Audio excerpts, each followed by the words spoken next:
ٹھیک ہے، رضوان صاحب ساتھ موجود رہیے گا۔ نوید چودھری صاحب، دعوے تو تھے کہ 100 دنوں میں تمام معاملات ٹھیک کریں گے، لیکن 4 سالہ دور میں جو کچھ ہوا وہ رضوان صاحب نے 4 منٹ میں ہی پول کھول کر رکھ دیا ہے۔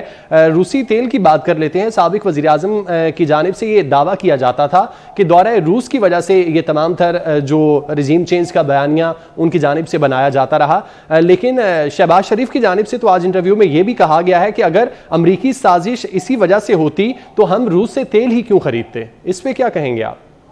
دیکھیں، اس میں تو ہمیں بہت زیادہ ریسرچ کی ضرورت نہیں ہے۔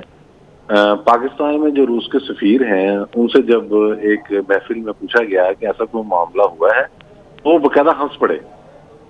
وہ اب ظاہر ہے سفیر تھے، وہ کیا کہتے ہیں، وہ طنزی ہنسی تھی، تو کہہ رہا بھائی ہم سے تو کسی نے نہیں پوچھا، لیکن اگر کوئی لینا چاہے یا ایسا ایگریمنٹ کرنا چاہے تو ظاہر ہے اس کے لیے تیار ہیں، وہ تو انکار تو ہم نہیں کریں گے کسی کو۔